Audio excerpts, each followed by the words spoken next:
Hello, everyone. Welcome to Overtime. My name is Nicholas Lamar Suter. With me today is Commander Lance McMillan, 𝐒𝐻𝐢𝐿𝐴 in person, and of course, Operator Starsky. Gentlemen, how are you all? Doing great. Well. Good.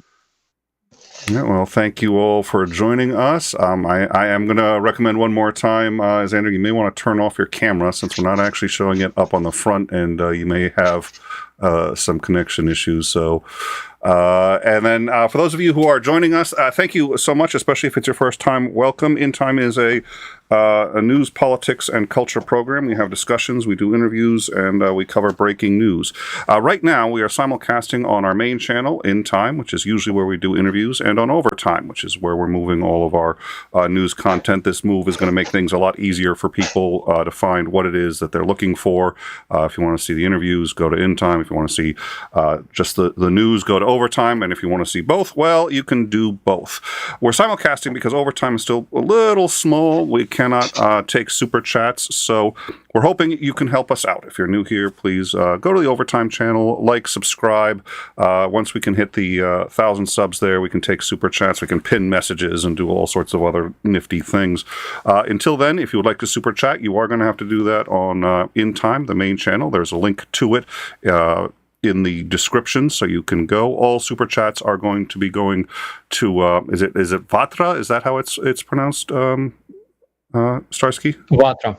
Yes. Vatra. So it's the charity of Starsky's Choice, and as always, we will be donating all super chats in full to that charity. So feel free to do that. Again, since Overtime is still a smaller channel, can't do it there just yet. Like, subscribe. Also, if you go to our Discord, we will be hanging out afterwards. Operator Starsky won't be able to join us. He needs his beauty rest. But the rest of us will be there. McMillan, 𝐒𝐻𝐿𝐴, and myself. So come join us on the Discord and be a part of the conversation. So, Operator Starsky, what can you tell us about the latest week in Ukraine? Wasn't bad. It all started with the new year, as you probably know. On the new year, Russians hit Kyiv and Ukraine in general multiple times. On New Year's Eve, they conducted a massive missile strike on Ukrainian cities. Around 20 missiles were launched, and the next day, on the new year itself, it was in the night, I think, they launched 40 kamikaze drones that were purchased in Iran.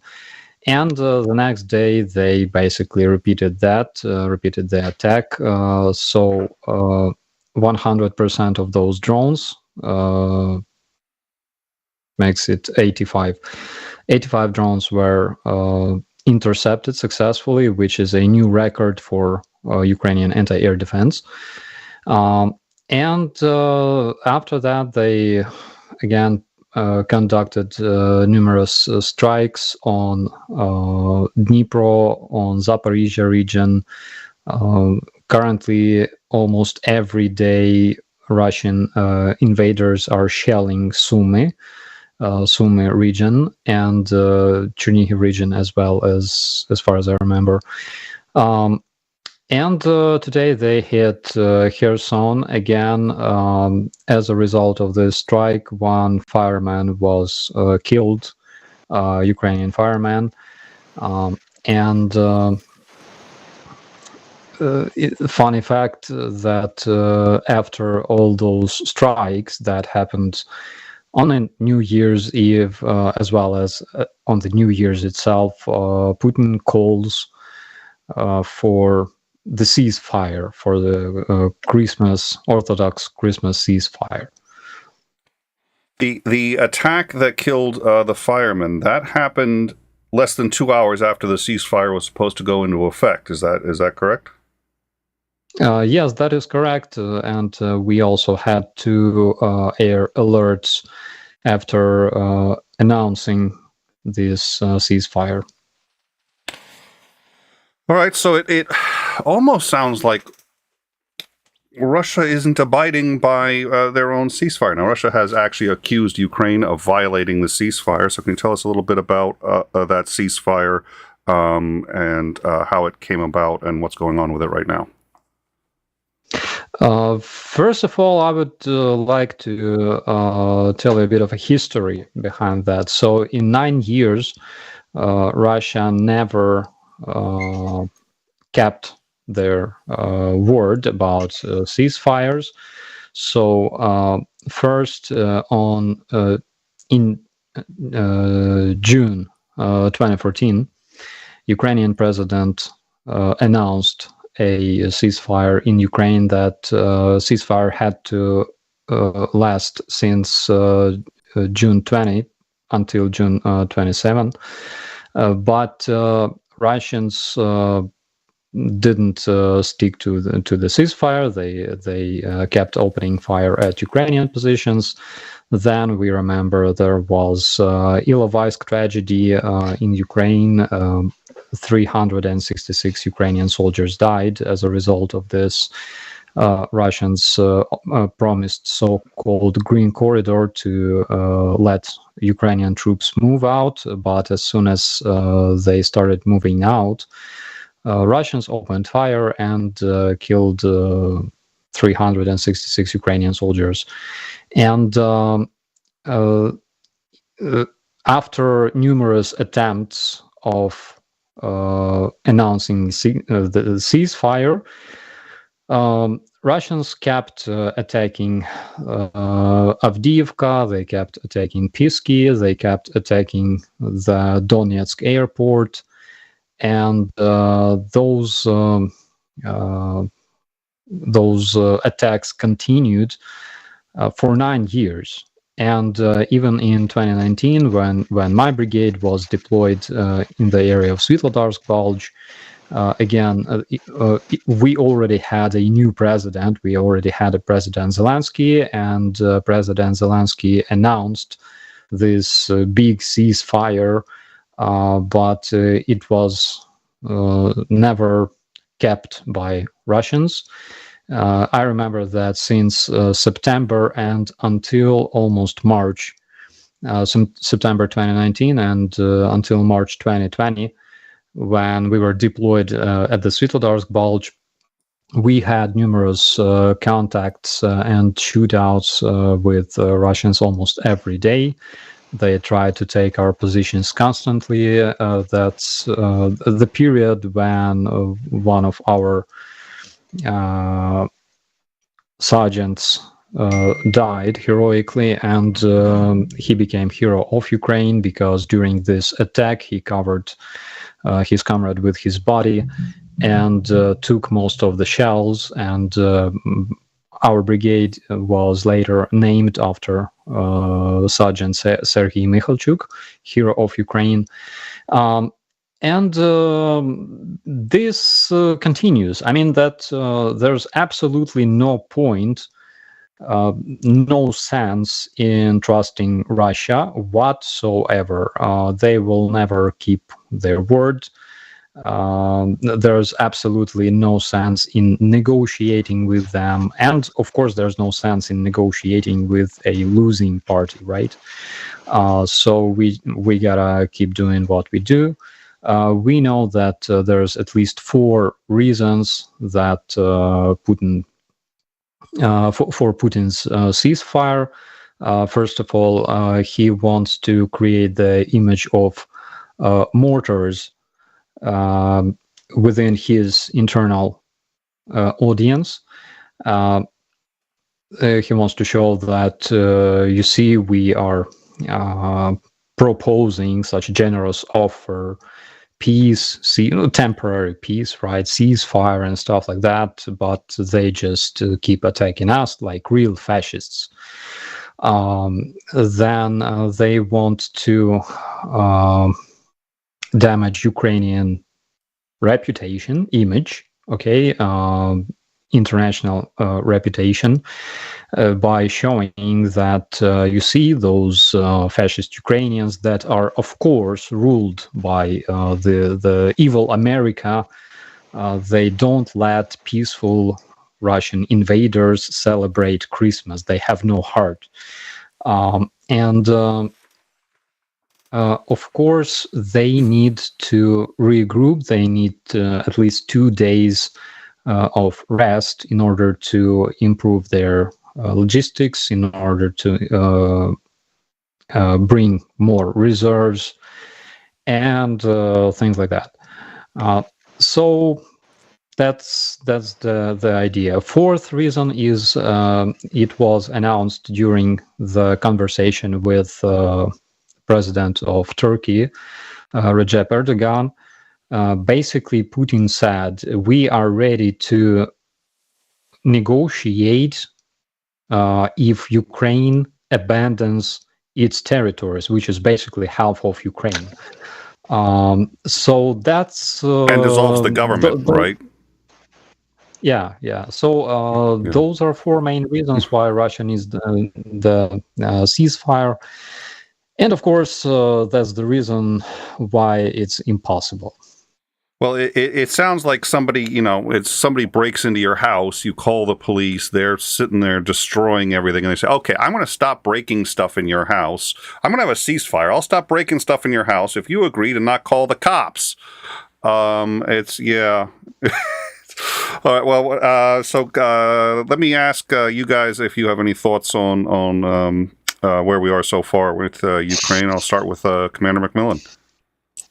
Any thoughts on the ceasefire, or The ceasefire, I think everybody knew from the start, is a combination of a propaganda effort.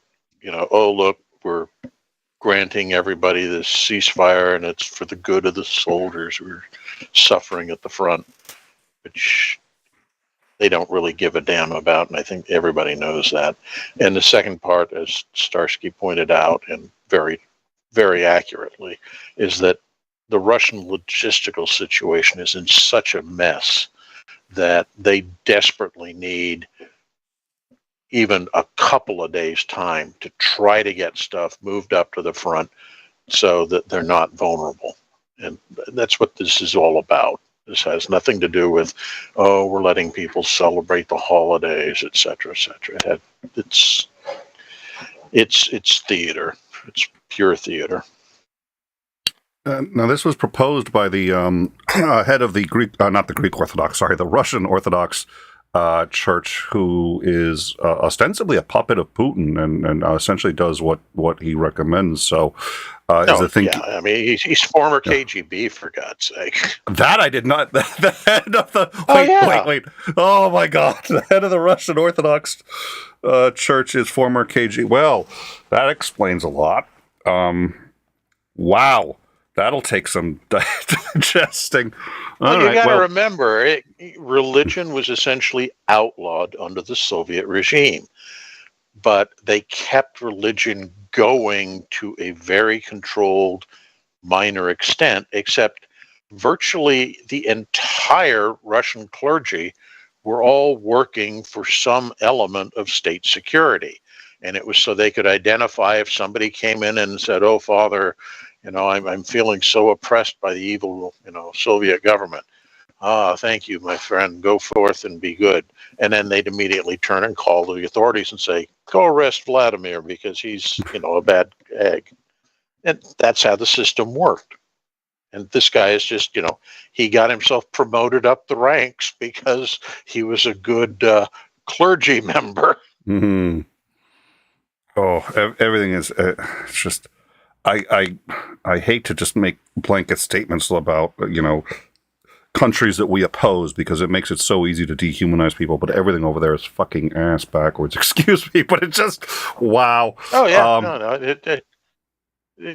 You cannot overstate how oppressive and controlled the government system in the Soviet Union was. I mean, it permeated every element of society, of people reporting on one another. Oh God! I mean, I was going to say, during the Stalinist era, it was not uncommon for children to report their parents for saying things. Well, that was the extreme, but it didn't get toned down all that much as you went further and further on from there. Well, that's why. I mean, that's There is this very there's this very famous story that was told in Soviet schools about a boy. His name was Pavlik Morozov. He's the most popular character around Russia and former Soviet Union. So this young boy was a pioneer, and pioneers in Soviet Union were kind of like Boy Scouts in the U.S. And the difference was that you could only join pioneers if you were a communist, And this Pavlik Morozov, according to this story that was being told in schools, this Pavlik Morozov reported his own father because his own father was hiding grain, crops. And of course, the reason he was hiding crops was to feed his family because, those were hungry times back in the USSR. But Pavlik Morozov, of course, reported his father, and his father disappeared into the night.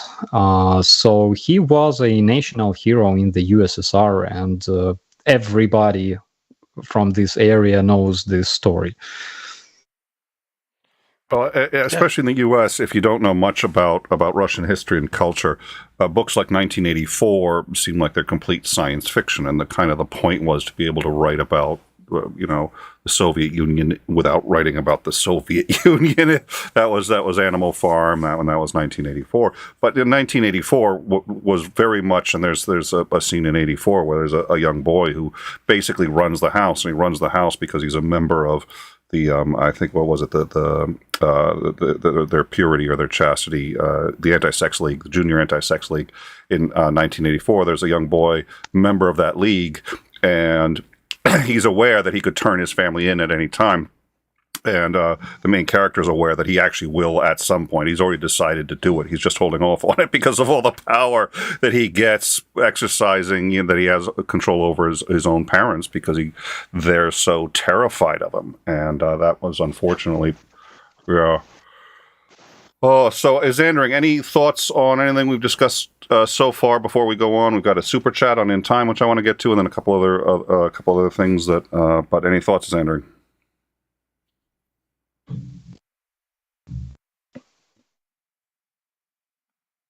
Yeah, I heard him. I thought I heard him. No. We may have lost him. He's out in the middle of what did you say? Wisconsin? Nowhere. Yeah, he was. No, Oregon. Oregon. It's eastern Oregon, and towns are 50 miles apart.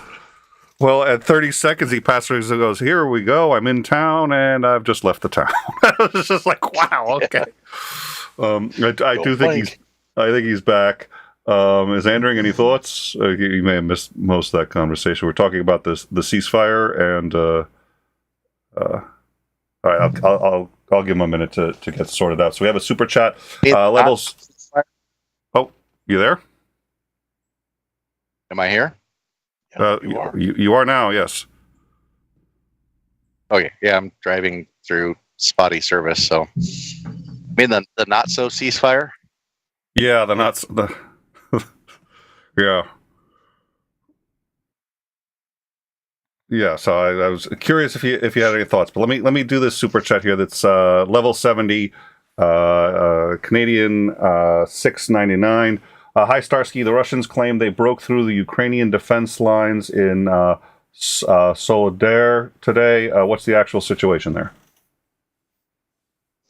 Let's wait for the official information from our authorities. That's all I can tell at this moment. All right, thank you, level 70, very much for that super chat on In Time. We really appreciate it. If you want, anyone else wants to super chat, they can do it from. You got to go to In Time. It's a little complicated, growing pains. I do apologize for all the juggling, but we really appreciate your support and appreciate the support on Overtime. So we also learned, literally just as the show was starting, a few minutes before the show started, this is now, I think it's only about 20 minutes old. Russia preparing to mobilize an extra 500,000 conscripts, according to the Ukrainian military intelligence. They're saying that the mobilization is going to start in January, in addition to the previous 300,000 they had called up in October. This is obviously seen as a sign that Putin has no intention of ending the war anytime soon. Now, well, I do have a question for Macmillan on this, but for Starsky, any thoughts on this? Have you heard that? I mean, this is brand new. It's coming from Ukrainian intelligence. Yes, it was a report by the chief of Ukrainian military intelligence, and I think a couple of days ago he said that, according to our sources, they were planning to start this mobilization on January 5th. It's basically yesterday, and they were about to mobilize around 500,000 men. Additionally, which means that this invasion completely goes according to plan. So what I can say, again, I'm not sure if it's gonna change anything dramatically, because the personnel that will be mobilized will be, I think, even lower quality than those mobilized soldiers that they have now, because those at least have some experience, and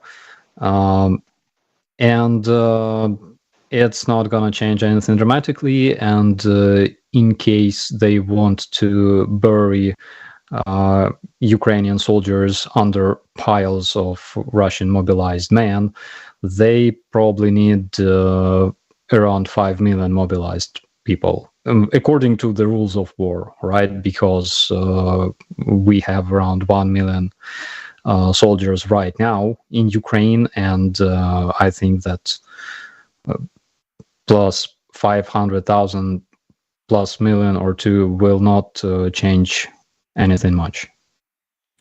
Commander Macmillan, thoughts? Well, yeah, he's right that a 500,000 troops isn't really going to change the math that appreciably. The standard rubric you use in military circles is to ensure a successful offensive, you need a 3-to-1 superiority. And if Ukraine has, what is it, like 1.5 million troops mobilized right now? Yeah, so the Russians would need, like 4.5-5 million people to do that. And when you consider that they also have other areas they need to keep forces deployed on, they can't abandon every other border that they're facing. So that makes it even more difficult to get that many people in. And then you have to equip them. And we already know that the sanctions are having a profound effect on their ability to equip their troops with the most modern equipment.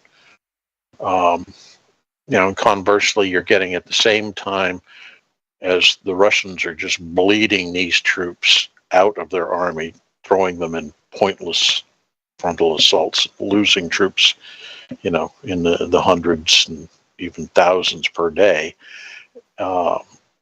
At the same time that's going on, the Ukrainian forces are doing a fairly good job of keeping their casualties, I won't say to a minimum, but they're controlling the amount of casualties they're suffering. So their army is getting more and more experienced, and they're getting more and better equipment constantly from the West, as the Russians are doing just the opposite. So it's not a winning combination for them. It looks like they already actually had that 500,000 pulled, so that they'd already collected, and they're now talking about how and where to deploy them. The last deployment we had heard about was only that prior 300,000 that they went door to door and they were snagging people really off the streets. How is it that they have another 500,000?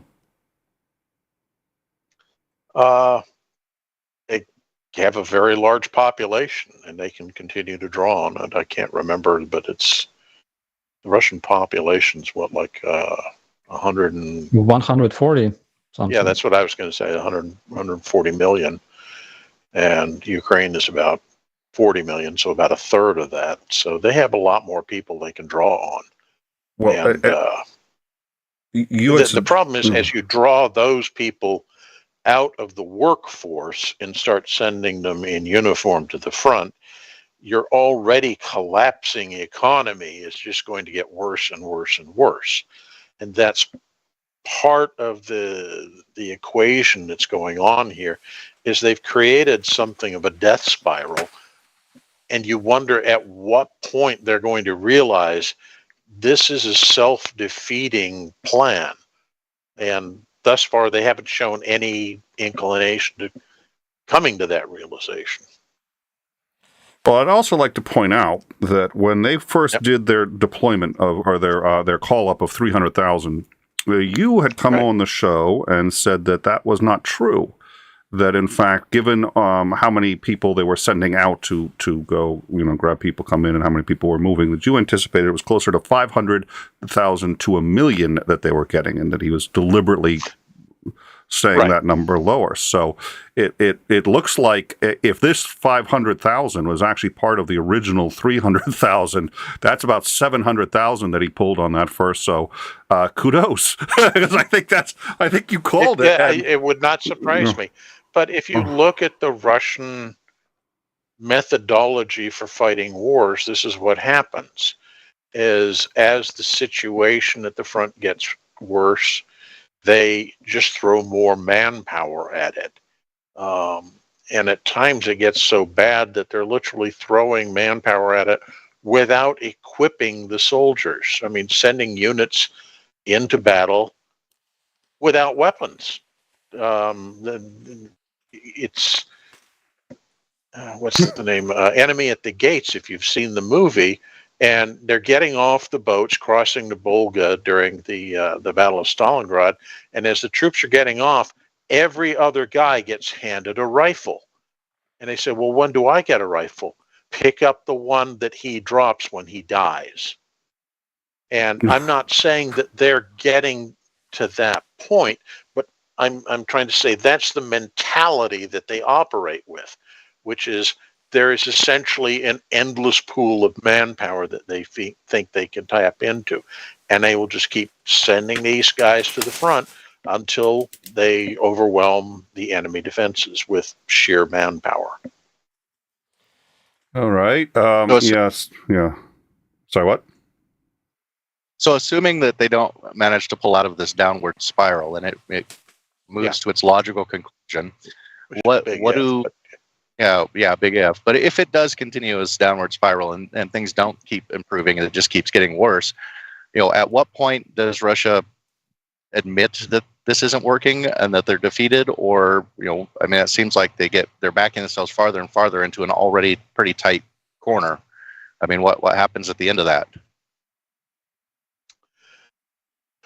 I think what we're looking at is, from a practical standpoint, the war really only ends in one of two ways.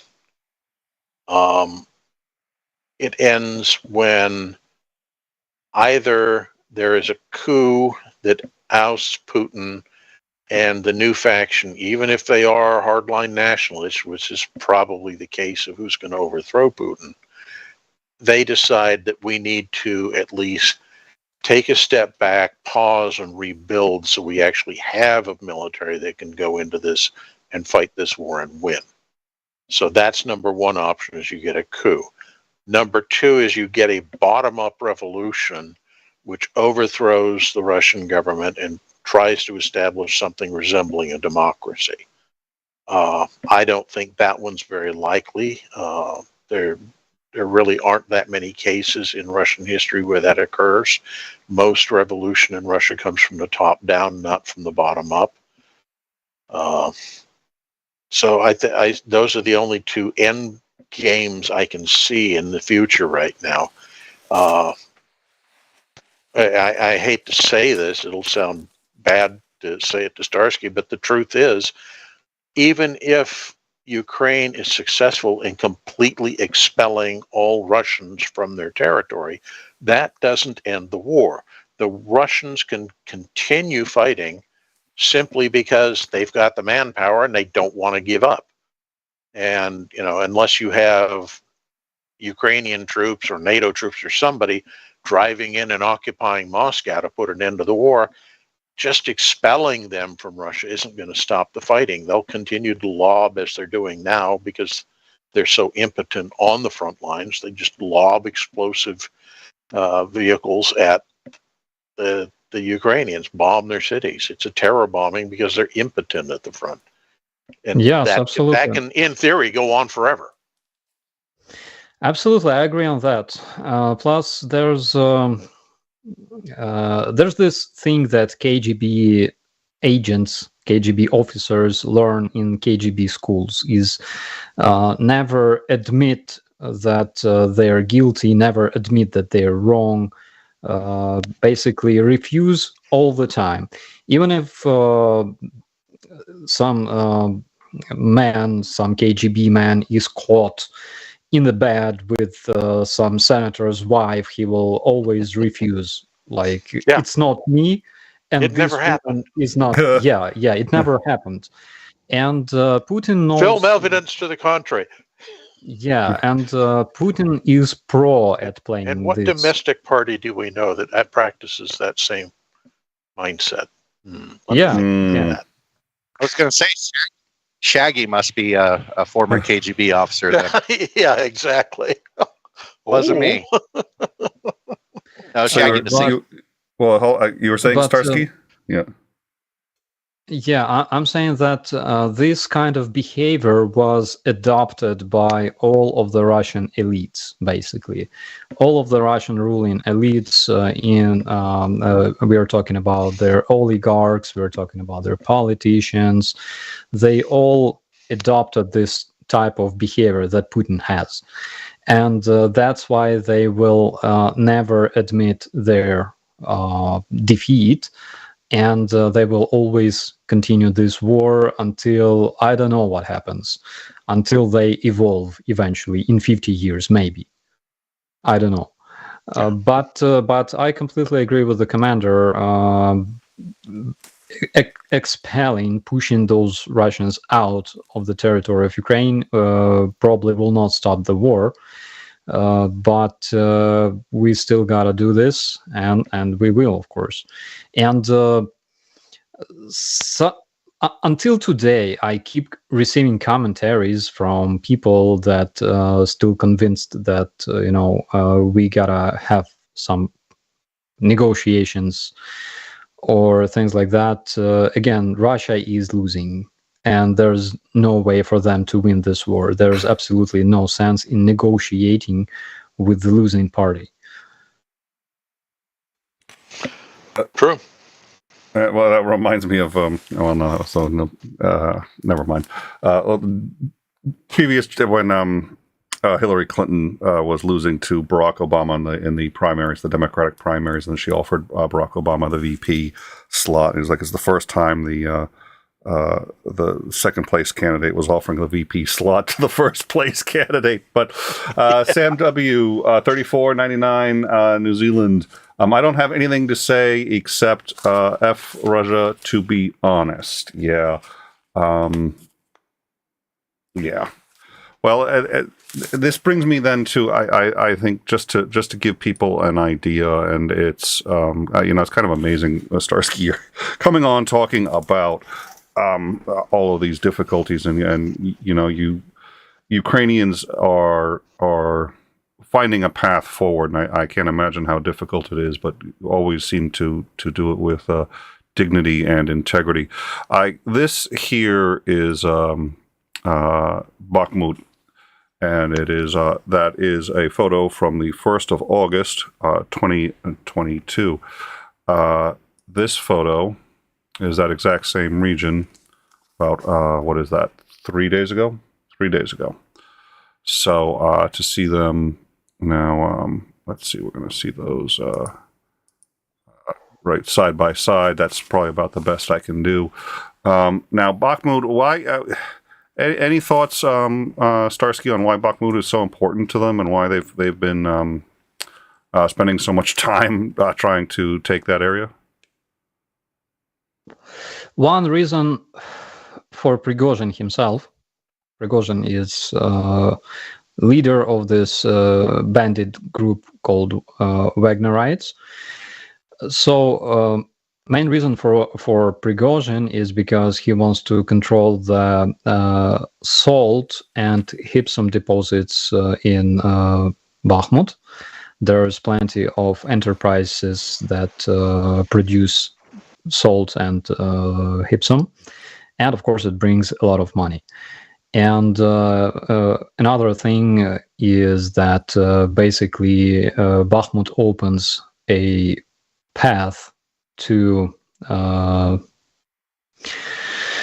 Slavyansk and Kramatorsk. Those are two very important, crucial cities in Donbass. So they need Bakhmut, and the way they do their business as usual is literally destroying all the houses using their artillery and missiles and bombs. So Ukrainian troops will not have any place to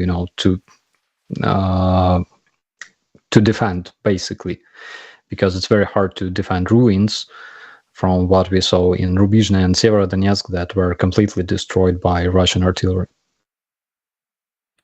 Yes, thank you. Just to clarify here, that is a very, very standard Russian tactic. Is you shell the area you're attacking until it's a moonscape.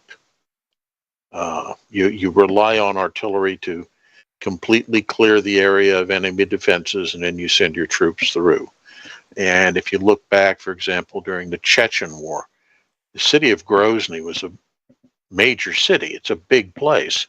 They flattened it. It essentially ceased to exist. They spent so much time and effort with artillery and aerial bombardment to make it that moonscape. The whole goal here was to ensure that there was no way that the Chechen rebels could successfully defend the place. There were no facilities to really want to defend anymore. Why fight for a city that doesn't exist? And that's what they're doing here. Absolutely. So the German Chancellor has spoken with Zelensky about the Marauder infantry fighting vehicles that are being supplied to Marder. Thank you. What did I say? No, I'm sure I got it wrong. Marauder. Okay, thank you. And they're also supplying Patriot missiles. The U.S. is now saying it is targeting firms that are helping supply Iran with the parts it needs for the drones. So hopefully there's some progress being made there. Operator Starsky, what do you see as the most important aid that can be given by other countries, the governments and or the people at this point to help Ukraine? Currently, I can agree with our General 𝐒𝐤𝐚𝐬, Chief of General Staff, who said that we mostly need howitzers at this point. Speaking of drones, I think a couple of days ago there were news that one of the drones that was shut down, it did not explode. It was almost completely intact, and it was analyzed, and around 20 parts were identified that were produced in the US and Canada. So those parts, and those are recent shipments, right? So currently the US is investigating how this became possible. Yeah. There's more than just the Marder that you mentioned. We've, in the past couple of days, in addition to Marder and Patriot, we've also heard that the U.S. is going to be giving a bunch of M2 Bradley infantry fighting vehicles. and the French are giving AMX-10. They call it a tank. It's basically a very large armored car. So there is a lot of new equipment going to be flowing into the Ukrainian inventory. Yes, I think it will benefit us in terms of upcoming counteroffensives, because we need armored vehicles. We need a lot of them. Russians have many times more of those vehicles than we do. Yes. The one thing that I think is still lacking, and I'm sure that Ukraine has been pressuring or asking the various allied NATO powers to give them, are modern main battle tanks. Those will make a huge difference in terms of being able to conduct offensive operations. The infantry fighting vehicles like the Marder and the Bradley, the support provided by an AMX-10. I think it's Slovenia gave them a bunch of modified T-55s. All of those are helpful, but at this point, I think in addition to artillery, which I totally agree with you is the number one asset they can probably use, I think modern main battle tanks like Leopard 2s or M1 Abrams or something would definitely change the military paradigm at the front. I think it would give the Ukrainians a substantial offensive capability. Yeah. Plus, recently we learned that 3,000 Ukrainian soldiers finished their training on the territory of the United States. Yep. And I think it's either 10 or 20,000 Ukrainian soldiers finished their training on the territory of Europe. Yep. So we will have a lot of prepared personnel, and this personnel is prepared according to NATO standards, trained by professionals, and I think it will change a lot. Oh, absolutely. Yeah, you cannot or overstate the effect well-trained personnel have on a modern battlefield. Ukraine's already been showing that. I mean, the Ukrainians, Ukrainians have already been significantly better trained than the Russians as it was, and that's you're already seeing the effect of that. As you guys have been, as Ukraine has been reclaiming territory. What have you guys been seeing in terms of mines? We heard at least when taking back Chernobyl, there were a lot of mines in the area, unexploded, undetonated munitions. How is that dealt with? I mean, I assume for the most part that actually has to be disarmed. You know, you actually have to have people go in, find it, and disarm it. Is that what's going on? How have you guys been dealing with that? I can tell you that our engineers work day and night. At this point, for example, here in my area, we hear all the time those shells or mines exploding. So they perform controllable explosion of those mines and shells and other types of ammunition that are being found, not only in the area of Irpin, but also brought to those not like training grounds. We call them polygons for some reason. I don't know. So they bring those to those specific places and destroy them. So we also know that a lot of foreign volunteers help us. There's quite a few voluntary brigades, voluntary groups, EOD groups that help Ukrainian rescuers and military engineers to find and neutralize those landmines and other EODs. All right, we've got another super chat here from Sam W. Thank you, Sam, on In Time. Thank you so much for your super chat, $34.99 New Zealand. I think instead of the normal air raid alarm siren, they should play 𝐓𝐢𝐦𝐞 on repeat instead. I don't even know what that is. What is that? So 𝐓𝐢𝐦𝐞 is a very, very famous song that was created during one of missile strikes on Ukrainian cities. One very talented Ukrainian composer created this song called 𝐓𝐢𝐻𝐚𝐴, and basically 𝐓𝐢𝐻𝐚𝐴 is effing Russians, and that's what we like to sing whenever we hear the sounds of the air alert. Right. Well, yeah. Well, unfortunately, you've been getting plenty of opportunity to do that. So I wanted to ask you a question as well. So according to a UN report, the Ukrainians will need at least $1.8 billion to restore telecommunications and power to pre-war levels.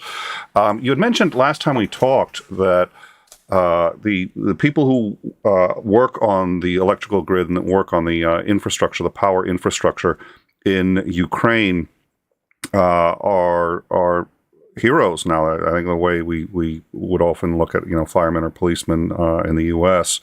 and so I wanted to ask you again about that, because I also know Zandring had at least one follow-up question there, and I'm sure he may have some other questions from our discussion today. But could you tell us a little bit about the power grid? What's its current status and that situation there?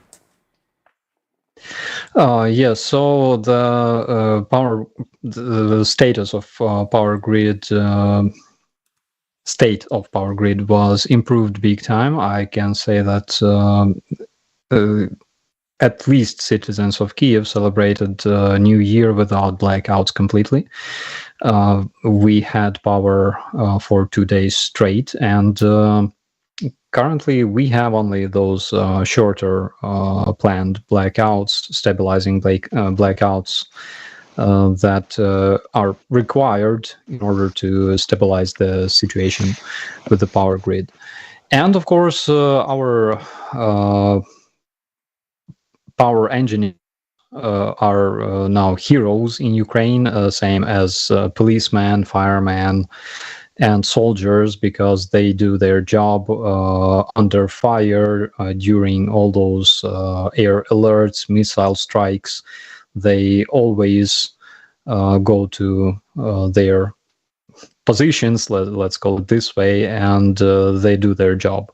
So because of their work, because sometimes they have to work 24/7 to bring this electricity to citizens.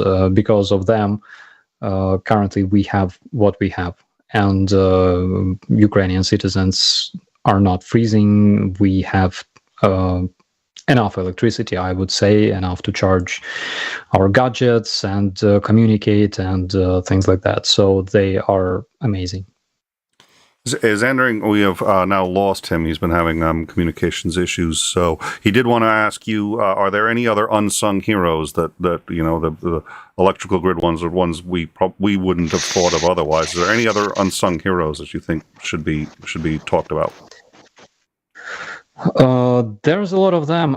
There are volunteers, there are companies. So currently businesses, and we're talking about big businesses in Ukraine, trademarks, they all help Ukrainian soldiers as well as Ukrainian citizens who became victims of Russian invasion, lost their home or things like that. And I have this. So when I drive my car, I always listen to Radio Relax in Ukraine, and sometimes it's metal, sometimes it's Radio Relax, and we have this show, rather like social advertisement, and they talk about all those organizations and companies and trademarks that help to win this war, basically. There are big companies, big productions that, for example, buy food for territorial defense or supply them with different equipment, buy cars for Ukrainian soldiers for the front lines. And as we know, we need a lot of nice 4x4 cars, for 4x4 drives, because they operate in a tough environment, and people usually don't understand that the period of life of such a car is about 2 weeks before it gets completely destroyed by different fragments and bullets and things like that. Actually, there's a lot of heroes in Ukraine, including businesses, including our states, workers, and people like that. So how are logistics holding up for your troops at the front?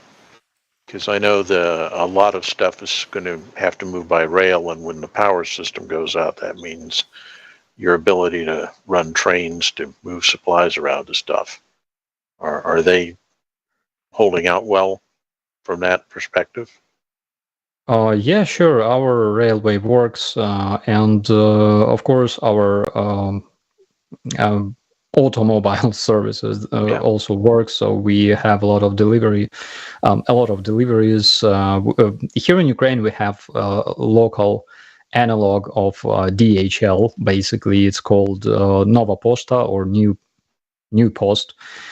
And those guys deliver everything. So if guys in Bakhmut need pizza, those guys can bring them pizza, for example, and things like that. Yeah, because, I mean, based on anecdotal evidence and intercepted cell phone calls and such, it sounds like the supply situation on the Russian side of the line is just an absolute mess. It sounds like there are units that go days at a time before they get food, and they're forced to forage. And in many areas of the front, they've been stabilized on those areas of the front for months. So everything's pretty much been picked over. So these guys are literally starving in their trenches.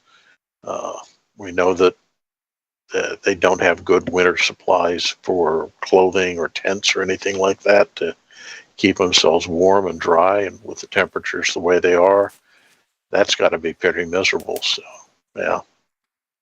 Yeah, it's true. Yesterday in my stream, I think I showed this video of two Russian mobilized men. I think they came from Buryatia or Yakutia, because they spoke their local language. It wasn't Russian, but luckily there were subtitles. And basically they were saying this. So they were saying that they were left on the front lines, even despite they were promised during this mobilization in Russia. They were promised that mobilized men will not be sent to the front lines, but they are there instead of all those fancy paratroopers and Russian Marines. There's no Marines, no paratroopers, just mobilized men. And they said basically that they were given 1 MRE per man like 5 days ago, and nothing else. And also they have no water and nothing like that. And I think they must have been very, very desperate because they made such a video, because they were risking big time. Sure. So go ahead. Please. Well, I was about to ask you. We did get some super chats, but I was going to ask you if you had any other questions before we get to the super chats, and then probably start to wrap things up. Oh, yeah, I cut you off and like, no, I really actually had nothing to say. Okay. So we've got 2 more super chats. There was a comment that I wanted to put forward, though, and somebody had said, the people who work on the sewer systems, septic and plumbing are also heroes, and that's actually that kind of sanitation is not usually thought of in the military. It's of paramount importance. It's the first thing you guys think about. I think, Commander, when you arrive at a place and are worried about logistics. Oh yeah, and And if you don't want dysentery, if you don't want cholera, if you don't want any number of really unpleasant diseases, and it's really amazing how well, considering the war. And we had seen those photos earlier, and it's just considering what Russia is doing, and they're hell bent on destroying as much of Ukraine as possible. It's amazing how much of the infrastructure has been maintained. Yeah. Absolutely. So Sam W. At some point, please. At some point during one of the biggest blackouts, when they hit our water supply facilities, I had this idea that at some point I will have to dig out a toilet in the yard, an outhouse basically for residents of my building, because nobody knows what if we lose water. And luckily I didn't have to do that due to those guys. They're doing an amazing job.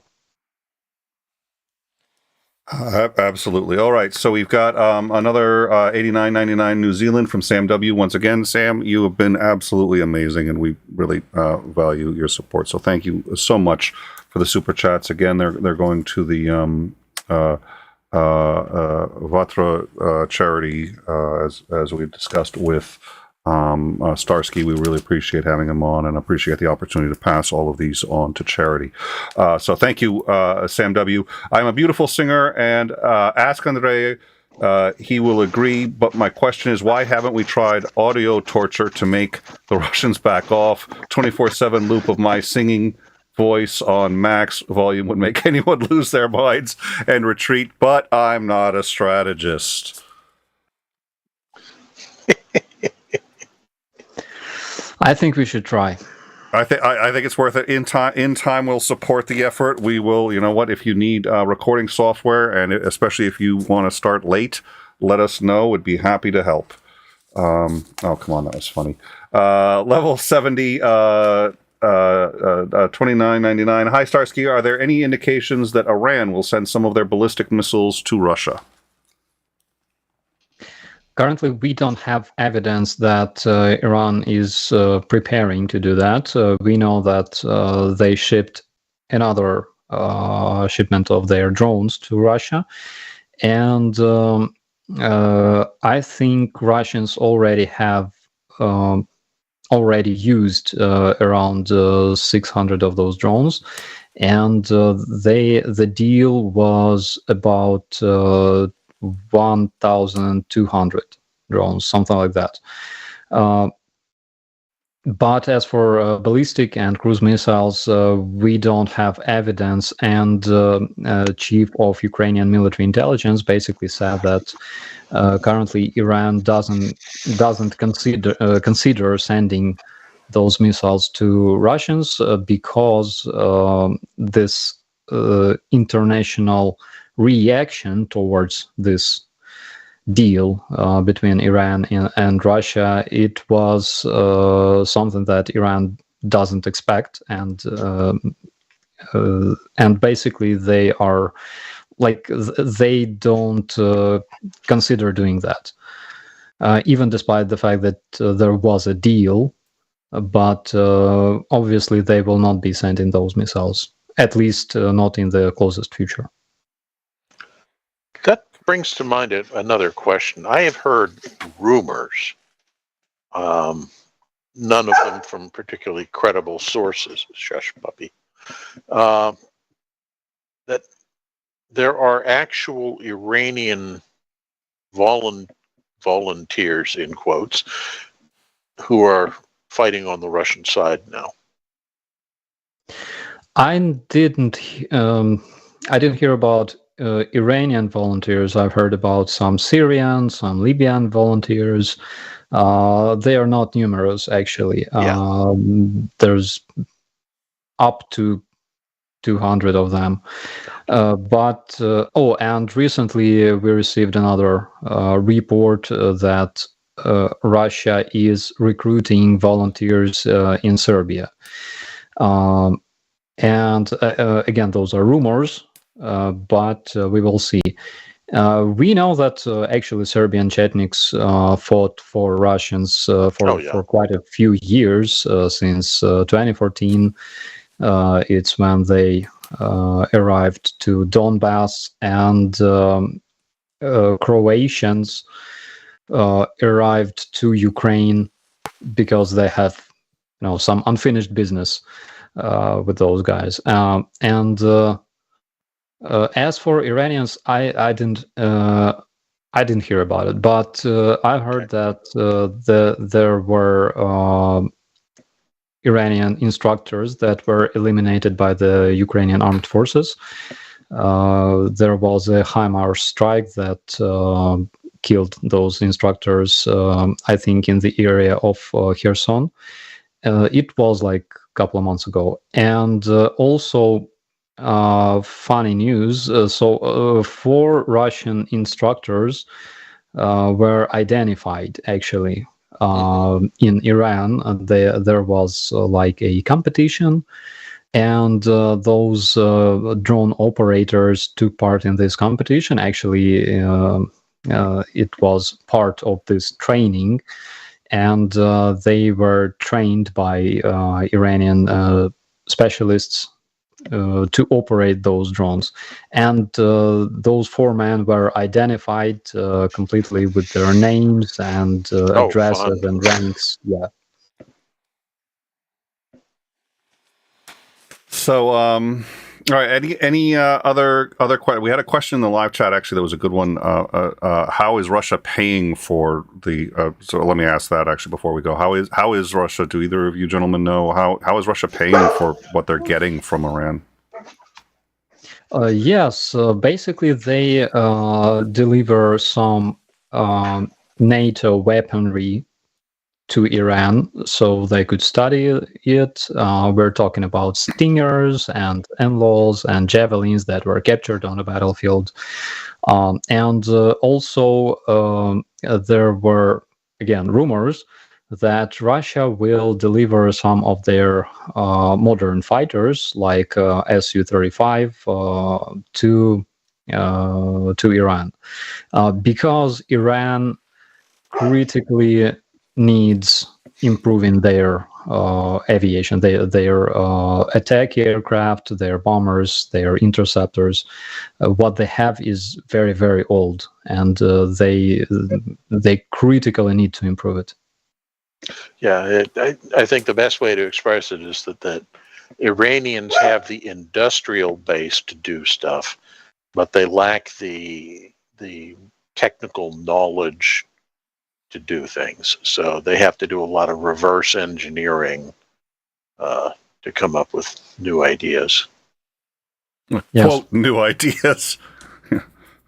Yeah, it's new to them. Yeah. All right. Well, thank you all so much. So now I